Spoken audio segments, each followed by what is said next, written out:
सब कुछ शुरू होता है एक वीआईपी डिलीवरी रूम में, जहां एक औरत डिलीवरी के लिए तैयार बैठी है और कैजुअली एक मैगजीन पलट रही है। लेकिन उसका पेशेंस जवाब दे जाता है और वो गुस्से में नर्स पर चिल्लाती है, इस बच्चे को अब तो बाहर निकालो। वो भी मैगजीन पढ़ते पढ़ते ही अचानक एक बच्चे के रोने की आवाज पूरे रूम में गूंजती है और एक स्टाफ मेंबर दौड़कर ग्रैंडफादर को बधाई देता है। फिर सब लोग मिस ल्यू को कंग्रेचुलेट करते हैं और वो अपने गेस्ट्स का शुक्रिया अदा करते हैं। फिर वो एक मेड से पूछते हैं कि शिक्विन कहाँ है।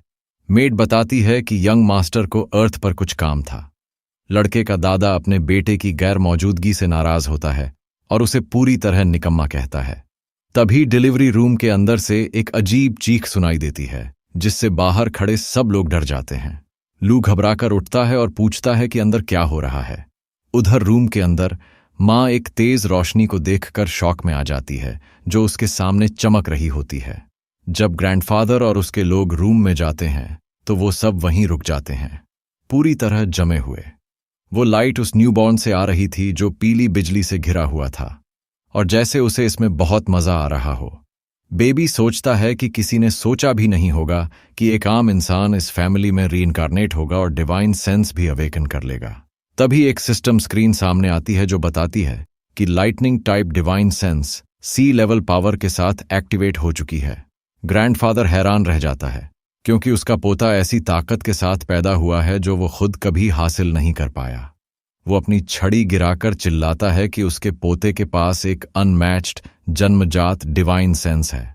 वो अपने पोते को उठाकर जश्न मनाता है और कहता है कि लू क्लैन ने फाइनली एक ऐसी प्रतिभा को जन्म दिया है जो कई जनरेशन्स में एक बार आती है।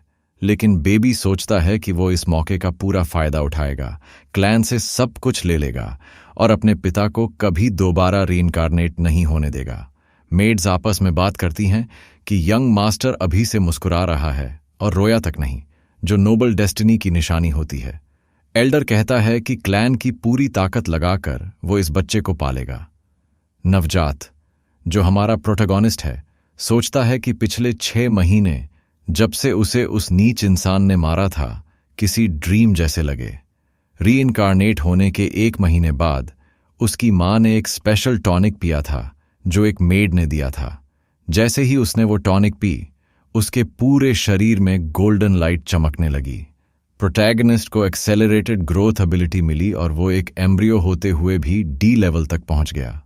वो सोचता है कि आम लोग कभी क्लैंस की ताकत को मैच नहीं कर सकते, और वो ऑलरेडी उस लेवल तक पहुंच चुका है जिसके लिए लोग जान तक दांव पर लगा देते हैं।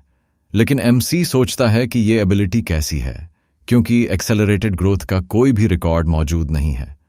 2 महीने बाद उसे अपनी माँ के ओरिजिनल एम्ब्रियो से एब्जॉर्प्शन क्राइसिस का सामना करना पड़ा, लेकिन बदले में उसे एक रिवॉर्ड मिला। एक्सेलरेटेड ग्रोथ का इस्तेमाल करके उसने ओरिजिनल एम्ब्रियो को एब्जॉर्ब कर लिया और उसकी लाइटनिंग टाइप डिवाइन सेंस हासिल कर ली। वो बहुत एक्साइटेड होता है। उसे लाइटनिंग टाइप डिवाइन सेंस मिल गई थी, जो रेयरेस्ट एलिमेंटल एबिलिटीज में से एक है। प्रोटैगनिस्ट सोचता है कि वो फैमिली की बेस्ट रिसोर्सेज का यूज करके खुद को और भी पावरफुल बनाएगा। 3 महीने बाद उसकी lightning type divine sense intermediate stage तक पहुंच जाती है। फिर हम देखते हैं कि उसकी माँ के बेडरूम के फ्लोर पर हाई हील्स और विमेन्स अंडरवेयर फैले हुए हैं। बेड पर कुछ फीट टैंगल्ड हैं, काफी कोजी तरीके से। उस औरत के साथ एक ब्लॉन्ड आदमी है, जबकि उसका बेटा अभी भी उसके पेट में है। उसका लवर पूछता है, तुम्हें डर नहीं लगता? और औरत जवाब देती है कि उसकी शादी तो बस एक पॉलिटिकल अरेंजमेंट है। पेट में पल रहा फीटस सुनता है कि वो आदमी उसकी पैटर्निटी पर डाउट कर रहा है और उसकी माँ बस उससे और मांग रही है। एमसी कंप्लेन करता है कि ये सब ड्रामा उसकी एनर्जी एब्जॉर्प्शन को डिस्टर्ब कर रहा है, इसलिए वो एक साथ बहुत सारा एनर्जी रिलीज कर देता है, जिससे औरत कंप्लेंट करती है कि उसे अंदर से जलन महसूस हो रही है।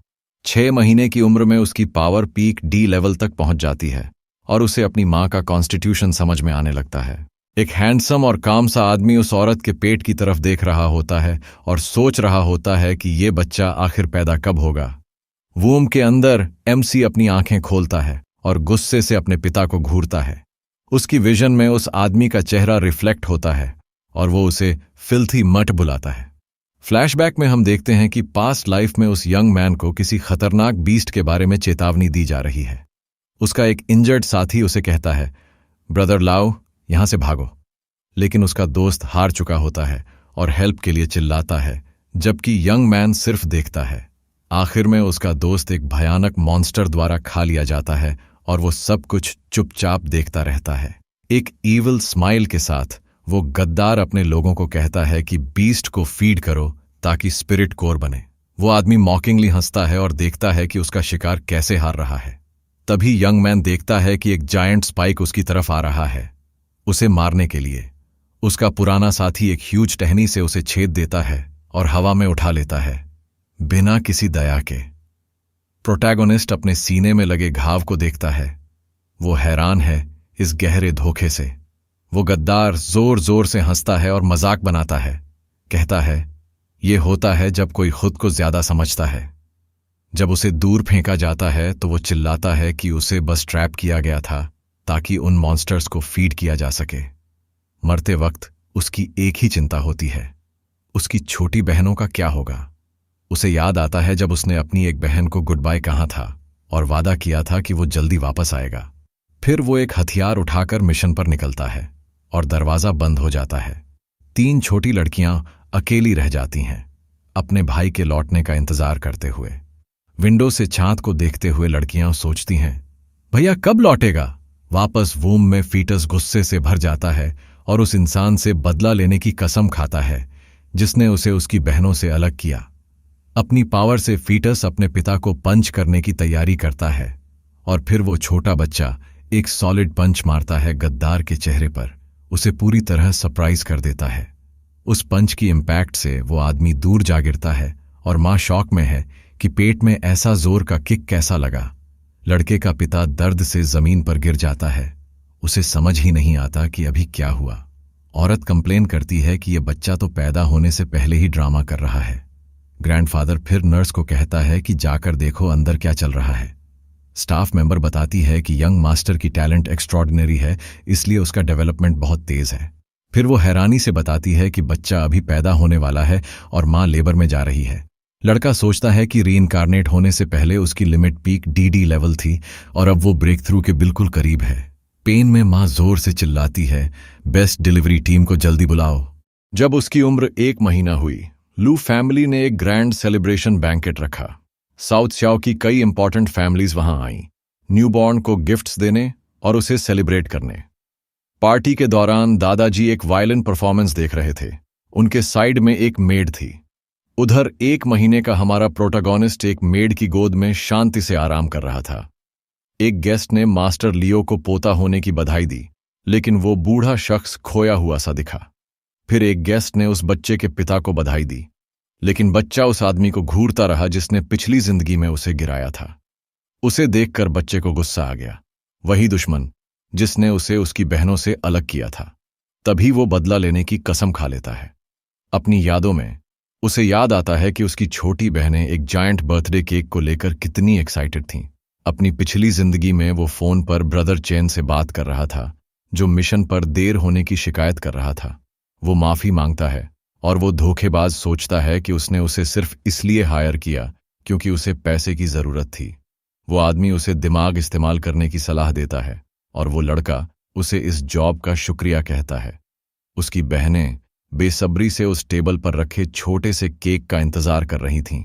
बड़ा भाई उनमें से एक को गुड बाय बोलता है, कहता है कि उसके पास एक जॉब है लेकिन वो जल्दी वापस आएगा। फिर वो बैग में रखे अपने हथियार को निकालता है और घर से निकलने की तैयारी करता है। जैसे ही दरवाजा बंद होता है, तीनों छोटी बहनें अकेली रह जाती हैं, भाई का इंतजार करती हुई। खिड़की से चांद को देखती है, ये सोचते हुए कि उनका प्यारा भाई कब वापस आएगा। दूसरी तरफ एक आदमी एक डार्क फॉरेस्ट में बने ग्लोइंग पोर्टल की ओर जाता है। वही आदमी जो पार्टी में यंग मास्टर जी को बधाई दे रहा था, सिगरेट पीते हुए दिखता है। यंग मास्टर जी इस डेंजरस ऑपरेशन का लीडर है। अपने लोगों के साथ वो मिशन की प्रोग्रेस पूछता है। वो आदमी बताता है कि वो लोग अंदर काफी देर से हैं और अब तक तो बीस्ट्स को खाना भी मिल चुका होगा। यंग मास्टर जी ओल्ड चेन की तारीफ करता है और कहता है कि वो हमेशा एफिशिएंट रहा है। फिर वो अपनी फीमेल कंपेनियन की तरफ देखकर कहता है कि वो यहां सिर्फ उसी के लिए आया है, लेकिन वो औरत उसे नीचा समझते हुए कहती है कि वो जी फैमिली का एक और घटिया आदमी है जो ऊपर चढ़ना चाहता है। वो ग्रुप पोर्टल की ओर बढ़ता है। उस वीरान जगह को छोड़कर जाने के लिए। उसी समय हमारे हीरो के एक साथी उसे एक पावरफुल बीस्ट के बारे में वार्न करता है। यंग मास्टर जी को हैरानी होती है कि अभी तक कोई जिंदा है, क्योंकि उसे मेडिसिन के लिए और फूड चाहिए। ओल्ड चैन को समझ नहीं आता कि ऐसा कैसे हो सकता है, क्योंकि वो सारे तो डी लेवल सोल्जर थे। तभी अचानक एक बहुत जोर की आवाज आती है और सब उस दिशा में देखने लगते हैं। उन्हें दिखता है कि एक बीस्ट के पैर पर फ्रेश जख्म है। वो मॉन्स्टर अकेले खड़े हमारे हीरो को घूरता है। भले ही वो थका हुआ और जख्मी है, लेकिन वो यंग मैन फाइनल बैटल के लिए तैयार खड़ा होता है। तभी ग्रुप का एक मेंबर धीरे धीरे पास आता है। यंग मास्टर जी पूछता है कि ये कौन है जिसने उसकी बीस्ट को चोट पहुंचाई। जैसे ही वो सर्वाइवर को देखता है, वो चौंक जाता है और उसे येन बुलाता है। यंग मैन ब्रदर चेन को आवाज लगाता है। ये समझ नहीं पाता कि क्या हो रहा है। या चेन का दोस्त पूछता है कि क्या उसने रीइंफोर्समेंट्स बुलाए थे, और दुश्मन भागने लगते हैं। प्रेजेंट में बच्चा उसी समय बदला लेने की कसम खा लेता है। वो हाथ फैलाता है और बच्चे जैसी आवाजें निकालता है उस धोखेबाज के सामने, जो उसे ध्यान से देखता है। वो आदमी कंफ्यूज है और समझने की कोशिश करता है कि बच्चा उससे क्या चाहता है। बच्चे का पिता कहता है कि उसका बेटा उसे गोद में लेना चाहता है और ये उसके लिए बहुत बड़ा सम्मान है। जैसे ही वो बच्चा उठाता है, वो पीली एनर्जी छोड़ता है और अपनी लाइटनिंग टाइप पावर से दुश्मन को झटका देता है। वो आदमी दर्द से चिल्ला उठता है। पूरा शरीर झटके से कांपने लगता है। झटके से उसका हाथ खुल जाता है और बच्चा जमीन पर गिर जाता है। पार्टी में मौजूद महिलाएं चौंक जाती हैं और म्यूजिशियंस भी रुक जाते हैं। दादाजी गुस्से में सब कुछ देखते हैं। बच्चे के माता पिता हैरान रह जाते हैं। बच्चा जोर से रोता है ताकि सबको बेवकूफ बना सके। धोखेबाज डर से पसीना पसीना हो जाता है। गुस्से में दादाजी चिल्लाते हैं कि किसी ने लू फैमिली के खजाने को गिराने की हिम्मत कैसे की। वो आदमी नीचे गिर जाता है, कहता है कि उसने नहीं किया, बच्चा खुद गिरा। लेकिन पिता उस पर भरोसा नहीं करता और उसे जोर से लात मारता है। वो आदमी जमीन पर जा गिरता है, फिर गिड़गिड़ाता है कि उसने कुछ नहीं किया और अपने खजाने ऑफर करता है ताकि बच्चा ठीक हो जाए। पिता मजे से मुस्कुराता है और फिर कहता है उसे बाहर घसीट के ले जाओ और पिटाई करो। मेड बच्चे को उठाती है और वो शातिर स्माइल करता है। दुश्मन चौंकता है, समझ नहीं आता कि क्या हुआ। बच्चा और जोर से रोता है ताकि ड्रामा परफेक्ट लगे। दादाजी मेड से कहते हैं कि बच्चे को अंदर ले जाओ और देखो कि वो ठीक है या नहीं। फिर वो अपने बेटे को डांटते हैं कि इतनी बड़ी फैमिली में ऐसे बेकार आदमी की कोई जरूरत नहीं। पिता गुस्से में गिलास तोड़ देता है। फिर वो धोखेबाज को एक और किक मारता है और कहता है उसे कुत्तों को खिला दो। गार्ड्स उसे घसीट कर ले जाते हैं। फिर डॉक्टर आता है और बच्चे को चेक करता है। उसका शरीर बहुत पावरफुल है और वो एकदम ठीक है। दादाजी खुश होते हैं कि उनका पोता बिल्कुल हेल्दी है, लेकिन बच्चे के लिए सबसे जरूरी है अपनी तीनों बहनों को ढूंढना जो वो पिछली जिंदगी में छोड़ आया था। वो जल्दी बड़ा होना चाहता है ताकि वो उस औरत की एसेंस ले सके। बच्चा दूध के लिए रोता है और दादाजी बहू को बुलाते हैं उसे फिर से दूध पिलाने के लिए। माँ थकी हुई होती है, कहती है उसने अभी अभी दूध पिलाया है। फैमिली हेड कहता है कि बेटे और फैमिली के फ्यूचर के लिए उसे मेहनत करनी ही होगी। वो मजबूरी में फिर से दूध पिलाती है। बच्चा फिर से रोता है और पीने लगता है। माँ कहती है कि ये बच्चा पिछले जन्म का बदला ले रहा है शायद। 3 महीने बाद बच्चा रेंगने लगता है और उसका पावर सी लेवल तक पहुंच गया होता है। पिछली जिंदगी में उसे डी से सी लेवल तक जाने में 1 साल लगा था, लेकिन अब उसने सिर्फ दूध पीकर 3 महीने में ये कर दिखाया। एक फैमिली डिनर के दौरान बच्चा मेन टेबल की तरफ रेंगने लगता है। दादाजी गुस्सा होते हैं कि कोई उसे देख क्यों नहीं रहा। मेड माफी मांगती है, कहती है कि बच्चा बहुत तेज रेंगता है। पिता मजाक करता है कि उसे फिर दूध चाहिए शायद। माँ थकी हुई सी बोलती है कि 3 महीने से उसकी छाती पर बैठा है, लेकिन बच्चा सोचता है टाइम वेस्ट नहीं कर सकता, मुझे और स्ट्रांग बनना है। तभी बच्चा पहली बार खुद से खड़ा हो जाता है। सब शॉक्ड रह जाते हैं। फिर वो माँ की तरफ चलता है और कूद के उसके ऊपर चढ़ जाता है। माँ चिल्लाती है कि मुझे शांति से खाना तो खाने दो। सब हैरान होते हैं और बटलर कहता है कि ये बच्चा स्पेशल बॉडी के साथ पैदा हुआ है। फिर फैमिली रूल्स के मुताबिक उसके लिए एक पर्सनल सर्वेंट चुनने की बात होती है। उसे माँ की गोद में उठाकर एक एरिना में ले जाया जाता है। वहां 2 लड़कियां होती हैं, एक वाइट हेयर वाली डिफेंसिव पोज में और दूसरी ब्लॉन्ड लड़की उस पर अटैक करने के लिए दौड़ती है। बच्चा चौंक जाता है, ये यहां क्या कर रही है? वो अपनी पावर से बिजली छोड़ता है और वो ब्लॉन्ड लड़की दूर गिर जाती है। लड़की बिना कुछ सोचे रोटी उठाती है और भूख से पागलों की तरह सेल के बीचों बीच खाने लगती है। मां के बाल खड़े हो जाते हैं। प्रोटैगनिस्ट घबरा जाता है। उसे डर लगता है कि कहीं किसी को शक न हो गया हो।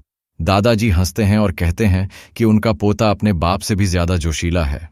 लड़का सोचता है कि बच्चा होना भी एक फायदेमंद चीज है, क्योंकि बड़े लोग हमेशा उसके लिए कोई न कोई बहाना बना ही देते हैं। फिर बुजुर्ग फैसला करते हैं कि वो छोटी लड़की अब नौकरानी बनेगी और उसे नहलाकर तहजीब सिखाई जाएगी। लड़की अब भी बहुत जोरों से खा रही है, उसे आसपास कुछ भी फर्क नहीं पड़ रहा। पालने में पड़ा बच्चा बहुत खुश है और मुस्कुराते हुए अपनी नई नौकरानी को बुलाता है।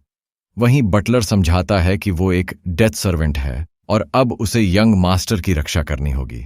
सफेद बालों वाली लड़की बस सिर हिला देती है, जैसे अपनी नई किस्मत को स्वीकार कर रही हो। वो ये भी बताता है कि अब उसे मास्टर के साथ रहकर मार्शल आर्ट्स की ट्रेनिंग लेनी होगी जब मास्टर सो रहे होंगे। इसके बाद वो छोटी नौकरानी बच्चे के कमरे में जाती है अपनी नई नौकरी शुरू करने के लिए। जैसे ही वो पहुंचती है, बच्चा उसे देखकर बहुत खुश होकर खुद की ओर इशारा करता है, लेकिन लड़की एक चाकू निकाल लेती है और उसका चेहरा नफरत और बदले से भर जाता है। बच्चा घबरा जाता है और कुछ बोलने की कोशिश करता है, लेकिन वो बोल नहीं सकता क्योंकि उसकी आवाज की नसें अभी नहीं बनी हैं। लड़की कहती है कि वो अभी और इसी वक्त अपने बड़े भाई की मौत का बदला लेने आई है। वो हथियार उठाती है और पालने में पड़े नन्हे बच्चे पर हमला करने के लिए बढ़ती है।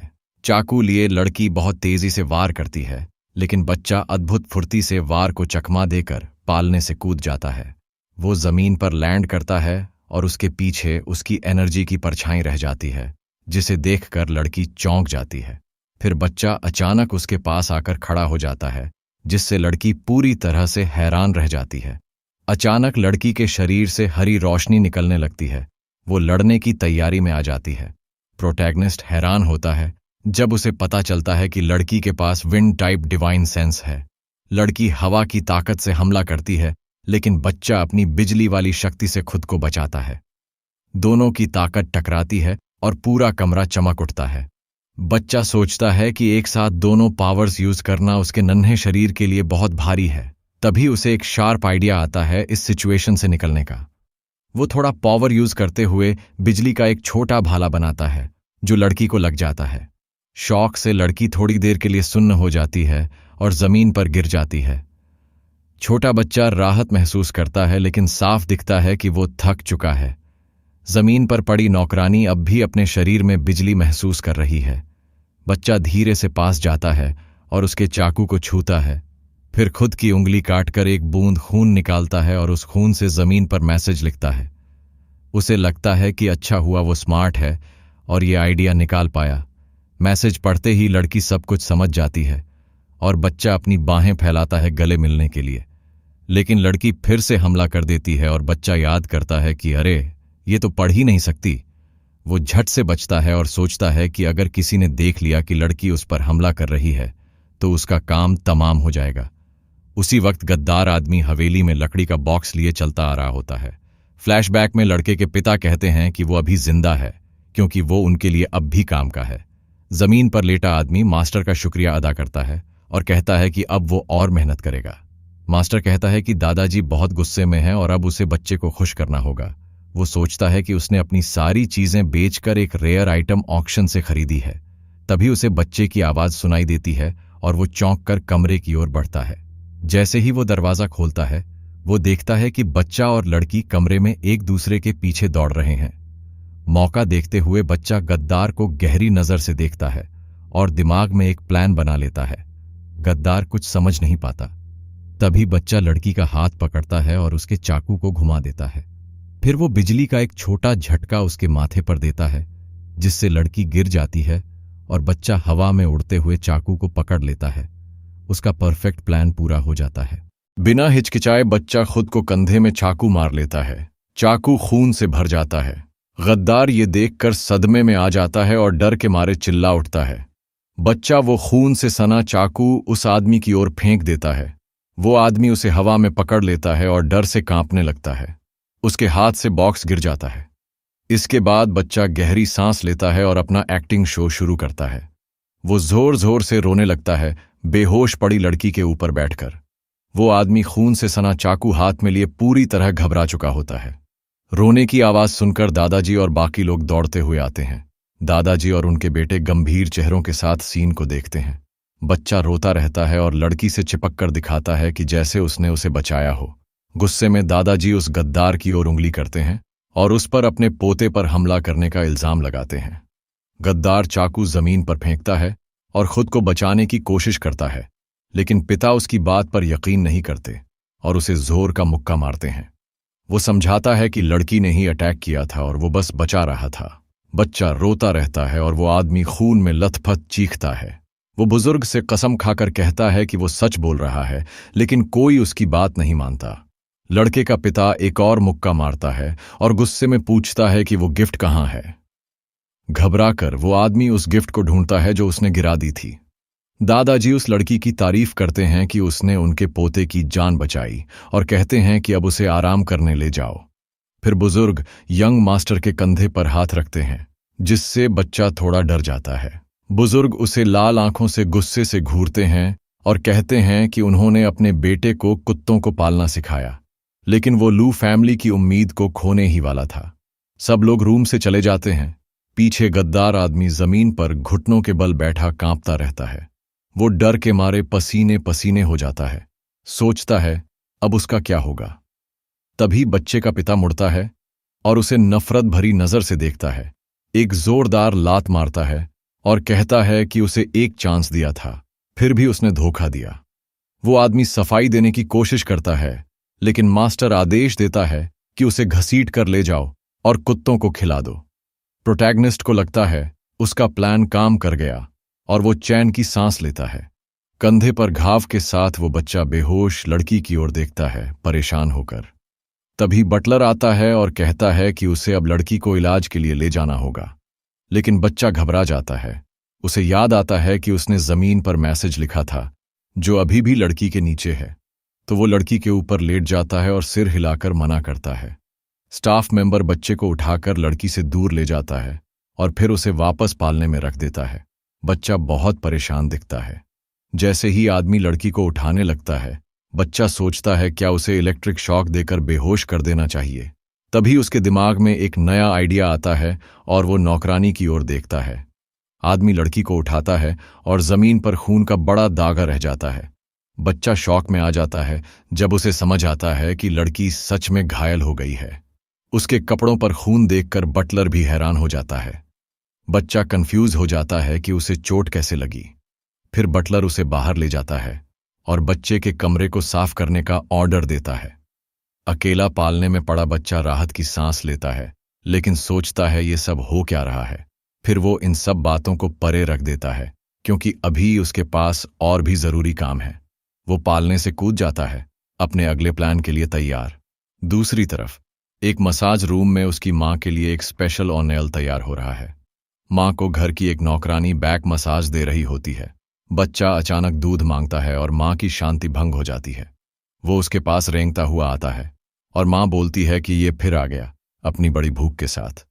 बच्चा दूध पीना शुरू करता है और माँ शिकायत करती है कि ये कब तक पीता रहेगा, लेकिन बच्चे को अपनी ग्रोथ जल्दी करनी है ताकि वो बोल सके और अपनी नौकरानी को सब कुछ समझा सके।